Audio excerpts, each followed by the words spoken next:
Hello গণিত যোদ্ধারা, আমরা লাভ ক্ষতির আরেকটা অঙ্ক নিয়ে আজকে আমরা আলোচনা করব, যেখানে বলছে একটি পণ্য 20% লাভে বিক্রয় করা হলো যদি বিক্রয় মূল্য 600 টাকা হয় তবে ক্রয় মূল্য কত। তাহলে এটাকে আমি আবার 2 থেকে 3টা নিয়মে অঙ্ক সলভ করে দেই। তাহলে প্রথমে আসি 20% লাভে, আমরা যদি ঐকিক নিয়মে করতে চাই 20% লাভে বিক্রয় মূল্য 100 প্লাস 20, লাভ হলে যোগ করতে হবে, ক্ষতি হলে কি করতে হবে, বিয়োগ করতে হবে, 120 টাকা।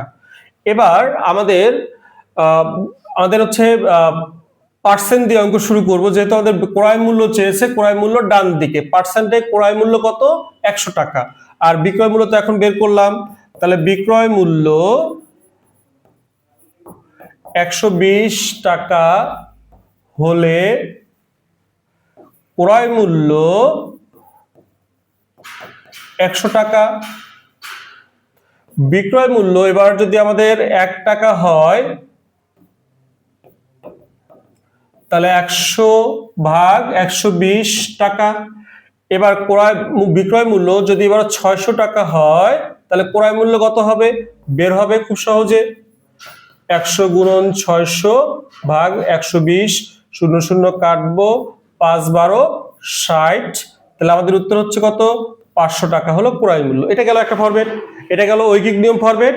এবার আমরা সমীকরণ ফরম্যাট করব আমরা। তাহলে আমাদের শর্তে আসি, যেহেতু এটা বিক্রয় মূল্য দেওয়া আছে, পার্সেন্ট থেকে বিক্রয় মূল্য বের করে নিব। 100 প্লাস 20% মানে কত, 120% হলো বিক্রয় মূল্য।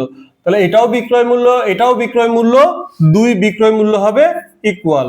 তাহলে 120% ইকুয়াল টু 600। এবার আমাদের যদি ক্রয় মূল্য বের করতে বলছে, ক্রয় মূল্য সবসময় কত পার্সেন্ট, 100%। তাহলে 100% এর মান বের করব।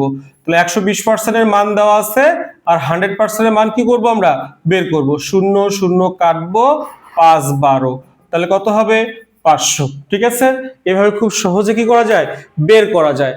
অথবা আমরা যদি ক্রয় মূল্য বের করতে চাই, এটা আমরা এবার মুখে মুখে বের করতে পারবো। তাহলে আমাদের কি, আমাদের বিক্রয় মূল্য কত, 600 টাকা। এটাকে আমরা যদি হচ্ছে ক্রয় মূল্য বের করতে চাই, তাহলে আমাদের কি করতে হবে, ক্রয় মূল্যের পার্সেন্ট থাকবে উপরে, যার মান দেওয়া আছে তার পার্সেন্ট থাকবে নিচে। যেহেতু বিক্রয় মূল্যের মান দেওয়া আছে, বিক্রয় মূল্যের পার্সেন্ট কত, 120। এই তো আমাদের অঙ্ক শেষ। তাহলে এখন নরমালি কাটাকাটি করলেই অঙ্ক হয়ে যাচ্ছে। তাহলে এই 3 নিয়মের ভেতর যার যে নিয়মটা ভালো লাগে সে সেই নিয়মে করবেন। সবাইকে দেখা হবে, ধন্যবাদ।